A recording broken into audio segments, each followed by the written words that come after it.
Papa, me wakwa baba Ezra TV so. Ya medeshi Ewade nhyira mo no kese na wontre wahye mu.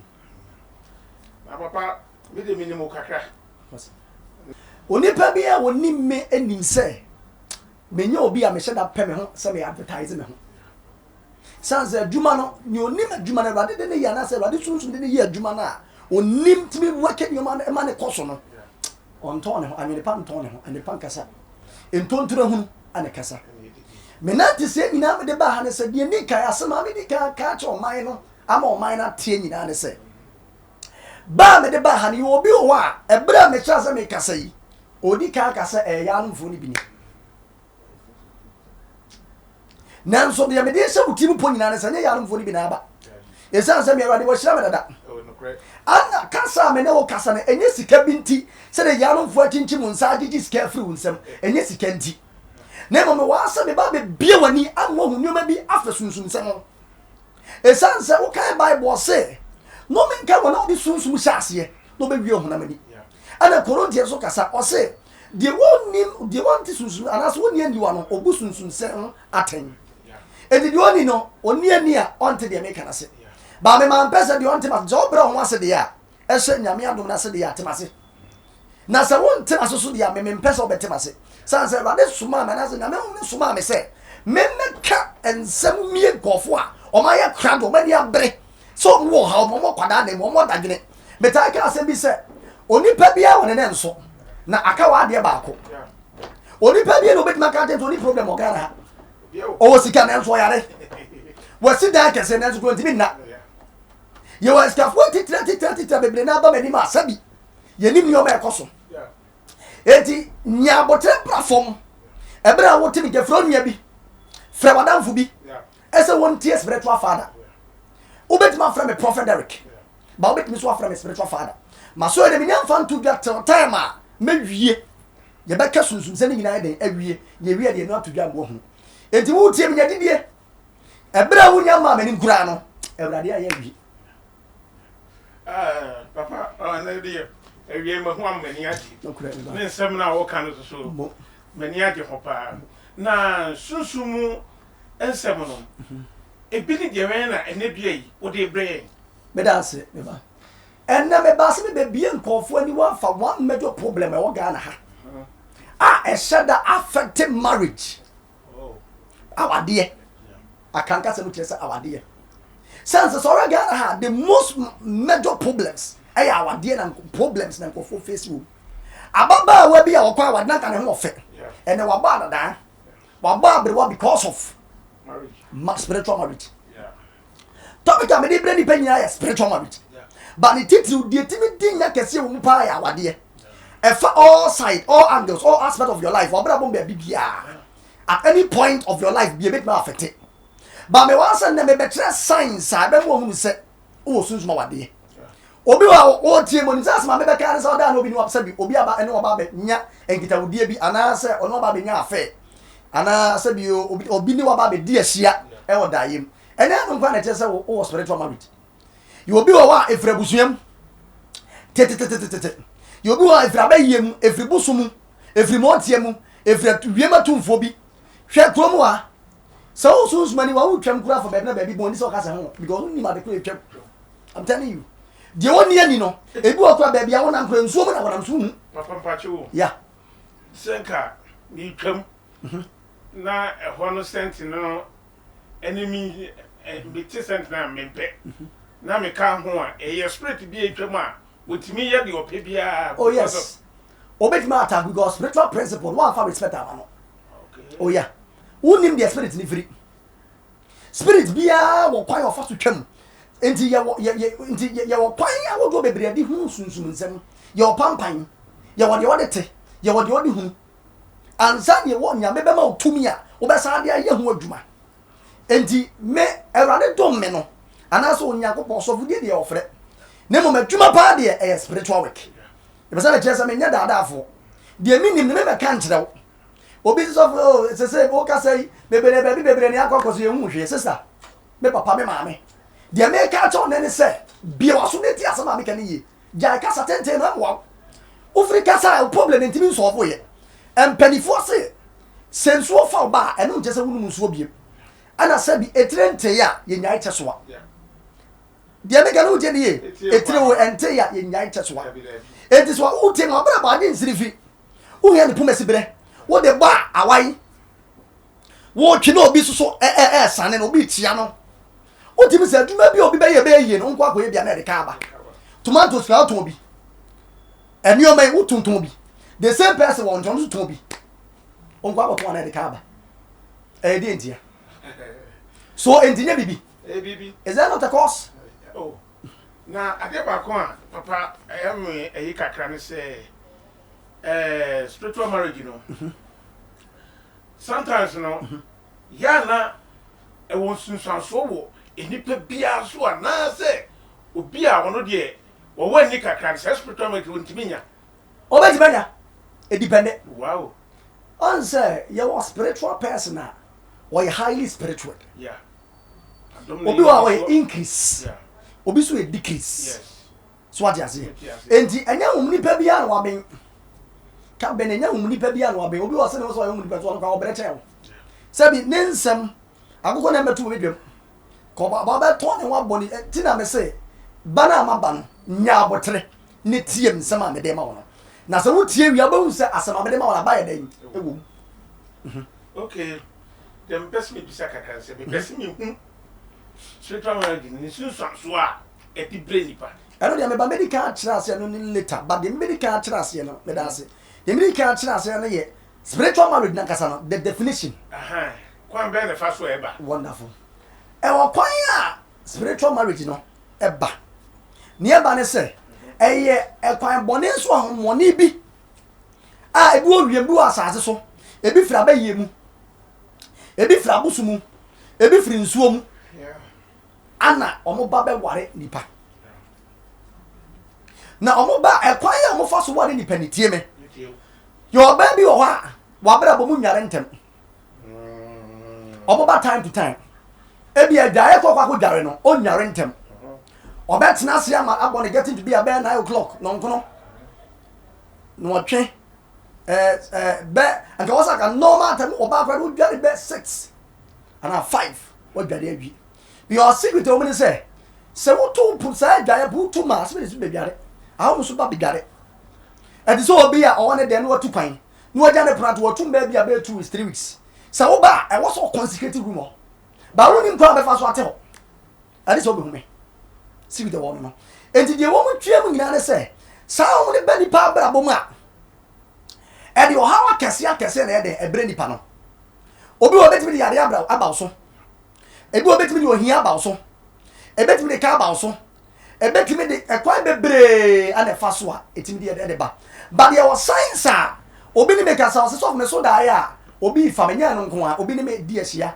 enya no nko a obi so me so da na ma wo enya no nko a na chese was me obi was on so sa da ni bia ofiri so ye okay ye wo science a obe fa so hunu se o was spiritual marriage obi wa na se mo tai kan se me na me nsem kika me tie nie o na mpelifo ta bre so nsem kika na se ska ana nsem beka sister brother o de tie me a free time a won nsem sha se kika se sika ka wo billions eda wa count su I'm telling you in the spirit manifestation no e koya spirit no oba ebe sra wo no one sign no it is oba bra bom na wo sika oba shi sika na yeden akọ oba nsem to kro spiritual no wa shi sika na yeden akọ 2 obi wa was so for me wa was sent me gume I was sent me yeden egu spirit na eba ho a sometimes e koya no so fa so a otimi di ba no sai a oba hu ni spirit bi obi me mo amenyunu na was ye gume ele be mo spirit bi any one encounter 3 obi wa so so a o wa na small can say bi yama hyeme spirit do ba no obo din ebi o ko bete ne obetwa ni kwa na obi anya dan enyina ho eti kwa wo bebra sa spiritual marriage no eba the signs are many petime de enya obi wa sabio onye kwadefo but obeda sorry no was ne hona mina ya ne ya abed so ne hona mina ya ne ya ono de wa hu se sabi woni ne bebi asia no wa hu sabi ne ho so sa ne kwa wa hu ebitimi de sie a wo hunu wo hwe enso wa be kofiri etime maame papa ababaawa enye maame fo papa fo nko eti ni panya ese ni pa brabo emani pa brabo be o wanya sika pa but spiritual marriage no are bringing it down. I'm not coming to zero. Papa, me kasa bibi a me ba wo na abawe bi a na woni ne kasa me TV bi sa se na wo suhia no kromam se PZ wo ba bi. Yes.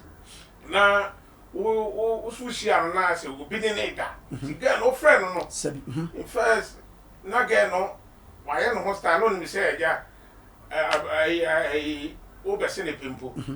To say wo friend na ka che se wa musu obi ne da. Nti womra ozo oba ona asbeti ho na meti so wo ka se oba ona asene niema wo yema no okofie na ka chere so okwa mo onche obi a onko shedem. Yes. O se de me ba ho me beti ye na me sumi di ho adanse Kasa me ba meti.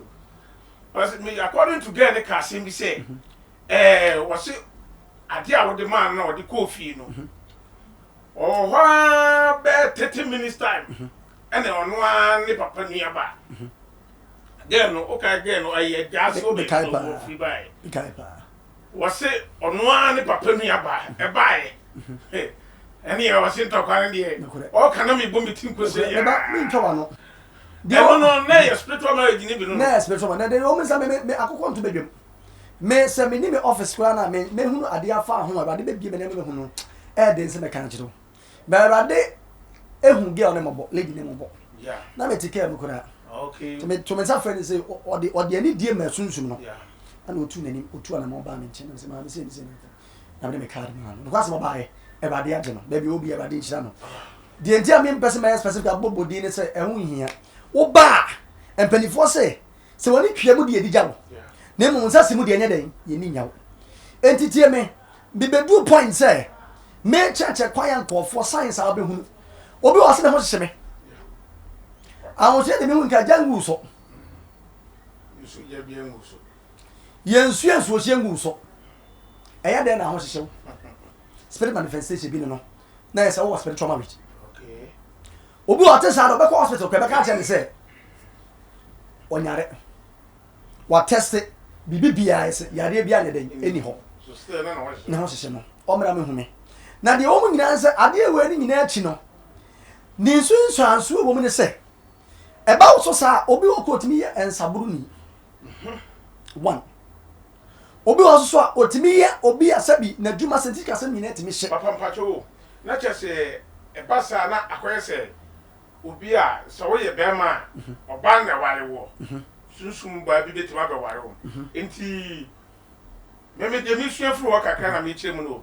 se eba se o ware wade o pebia wotimi no ye ensa kra na obetimi am wato so wi ma menche oni baby spirit is spirit okay ene oba na ebema okay because spirit mean manifested in any image in any form of image bia obetimi da na bibi bia wo asase so na ne kwasem se de o mu ne se nipa nyina nti ase se ensema America no eye no kore wa wotu wa wutem bi so brabom obi was me na asika me me na asihye me me hu se me nina msuo mu me hu se me chefish spiritual marriage spirit ne no ye den one won kitandie obi wa kura se bi di na chia ka wasem kire na sei onye baifu but the moment that spirit is better no no transfer ko obi wa etimi den 10 times to ba bia obi a wo se wo ye under in the canopy to do her wachew and then tana chew to the woman nyina ne se ensunsu anso de kaba woto aye nto wo sikasika ne betima hye wa ware se betima e basa waduma se betima sai etimi do ha ne be nyo bebre ya den eba na ni sem se so wo me se etimi sa be wie o yade na waduma na me ye no e spiritual hair ba so oh enti obi wa sa yade bia bono wanantia tuanema but still ohun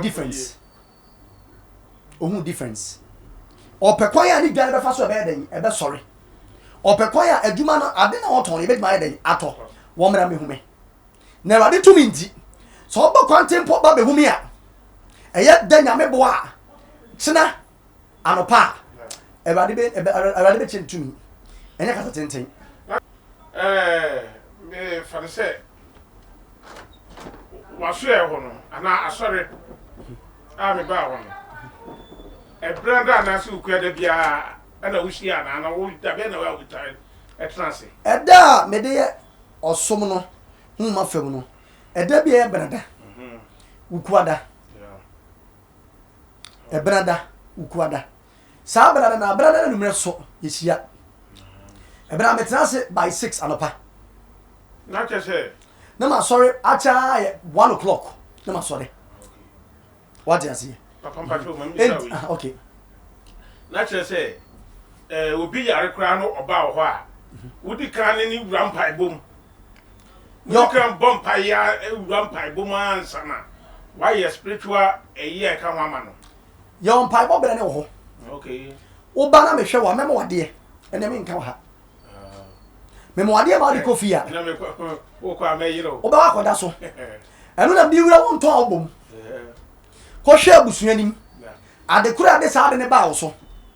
Afeni wu kwada beba na ade na no dreading ewo e wo se be ha bai come be ha bai be come ade na ye kwan kwada wo so say HIV otimi de ba syphilis oba bi tie me hu mu bi na de ahia ma aye kranko white wa treat entimi nko wa treat ya entimi nko enti so ni pa no tie me a so diabetes pressure o mutimi de ma ya de bi aye kranko bi ya yetimi de ma ewo spiritual marriage. It's depending on more and 9. Emra me hunya me boada tena. Na spiritual father e ba de fa me so abo no. E ba de spirit ni nti bia be okay. Ade ba ko a me pese me bisa won say obi a wa ware. Na spiritual marriage e ha no. Say nipa no otimi nya wo. Dabi obi wa ni tiri yie na so hia onyame nipa bia na sunsun nipa bia odin a obetime nya efi so ba no bedi ahia wode wa wode ni kodi sunsun enti otimi se wa wotwa no otimi se wa wode na no enti obi wa so meko be manje no wode nzo ko mi mu ana asasa ne wa kina bra wo peba o medu manim e ba de be kese onyame sunsun da kasa ono so benya ba e de ato ne na so meni abre me sua ne ma bi su fru ho kakra yes because video minim se anka spirit de nipa ne nipa ne ware nipa ne nipa ene mi gidi se kom ware enti se honhom bi be wura mu dia na papa e hu pa o ti mo amu wa ni sei no ya ne ehia mo bra ro extra tv so na mo be kire ne ma bi ama aja foforo so a eda se mpokire mu no omo so etimanya fa hodie na papa me bi se wasem ba ko ade ba ko a me pese me bi sa won say spiritual marriage o kan wasem sisi etimi se obi adwuma medical aboso ese adwuma ese ne wa bebre ese adwuma ese awade ese akwantuo ese ne wa bebre na che say ade ba ko ewom ni say ono wale unti kwa twe bia den abam because mahu makọ wedding bi ewo ehwan side wo baby kuma se ehwan sem na make makọ wedding bi wo hoping ama wale no na ho twekura ma pa na gu sa sus no wade de ba wo so a e de promise em fo ba e de awade ja ye ba oba bi obetima wo we papa nko sus no wade do ton so yen tos medical aboso obi wa opeso otu kwan enam spirit na obade mutu opeso obetu kwan aho baabi opeso ogusu adu obera ba achi obema kontu na yeden abo entu atete na awade esma meken ye no not me wade it omutimi wade do 60 years 70 80 so no mo bi e friend say awade suman entu oba bi entie me beba bi entie me o wade a wumie ye tete wade no mo yi so awade suman ba o wade wi a e wo se wonya onyankopon bambo na ode to so o pesunsun ni pe bi nchenko na ode onyame bambo sunsun kese ne de eto so me o twebe na abo kwante bo ba me nchen ya erade ntime bia mo erade be fa me so na ma ye bia mo se na medical ka se meduma na spiritual work so for the day of fine but se me ba obera sa no wan preach ba ga se sache wadwene se sa oni boni ni papa ena nya da afere me preach be tackle sa de we ne ti je Bible so de oni papa wa anya no e bone de ma no ti oni se e bone se hodu obi kuna e bone oni se ubu obi fa so e bone a menyempo so ati ase menyempo ti je make cha ni pa nyina ne se de abeto so bi a aye kranko adwuma seye sikase obi afa kwan bi so ebu afa so fa ne bere me obi aje ukunu obi je woyere fa ne bere me fa ne bere awade sunsu no yade bia beto so aye kranko yade bia ni wade dwuma ni me awade nsa spiritual si enya tackle yade ne spiritual physicality no ebeko that is the point okay with Bible say yeni aduaba no yemfa habanya den ensa yade enti obi a wotie ni bie nsu nyankopɔn's principles ba sunsu ni ɔde adom ye the spiritual father metena se nyame ya adom atena anopa by 6 na matena se obi bisa se mekira kwan wo hemfa me pa ato me wo dom paase aprabon okay stie me ebia wo fi Accra road na ba Accra road ofa ka besi tek also pa aprabon ka unya dru aprabo osi wo aprabon station a wo dia wo se wo pe bia KT school ni wo no ba wona mu a wo ba no dru aprabon station wa wona kwan ni mu a wo ba na obusa se KT school wo ya onu KT school no wo di odru kwa unya dru aprabon station wa frame na mbai me wa me nkoda na sofo ni bi aba be fa wo abere me na Awurade tumi ebe kese afesu ebia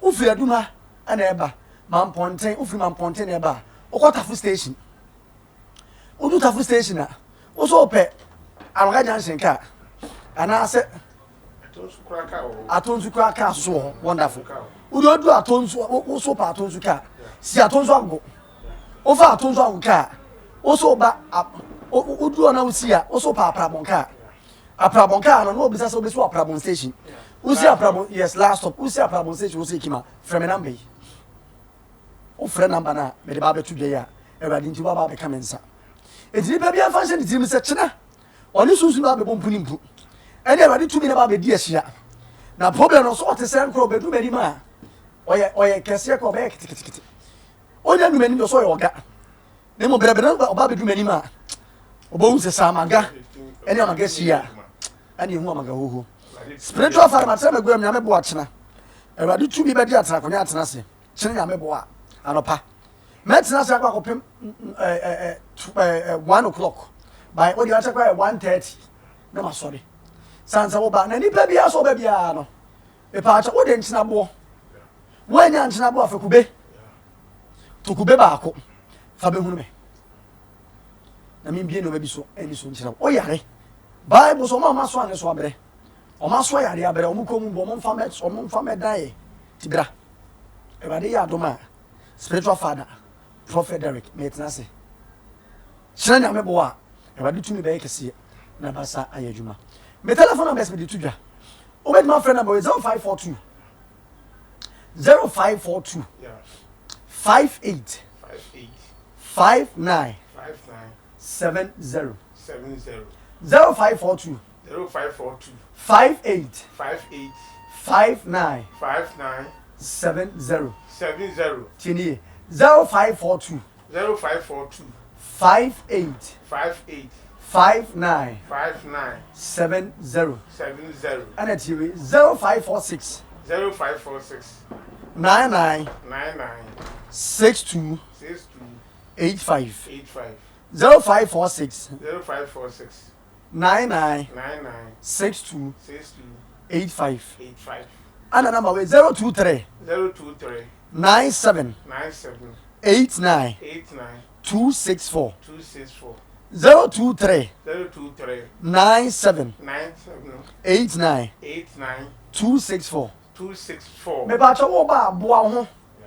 e fa bra enhyede no oba bi afre number no ni enhyira wo hyede a e wo ho badaro ma wo ba be boa me TV station no me ba de so afa me so se de abre bia menya kwanya abetena sese be support me na ba de so mfa me so nya den emwo me nya kwanya aba ha de bia prophet Edebe na adwin se Awurade bɛyɛ nyame boa kyena. Oh, kyena de minim sɛ Awurade bɛpagya ne nsa ama honhom adwuma a woyɛ no mede minim deɛ wotumi yɛ. Oh yes. Na minim sɛ wɔkyena deɛ ɛbɛyɛ so nkokora. Yɛbɛda wase. Yes. Sɛ waba Azra TV nie. Yes. Mungu so na mo hwɛ yɛn. Ɛde nsɛmpa bɛbrɛ mu da bia. Bye bye. Bye bye.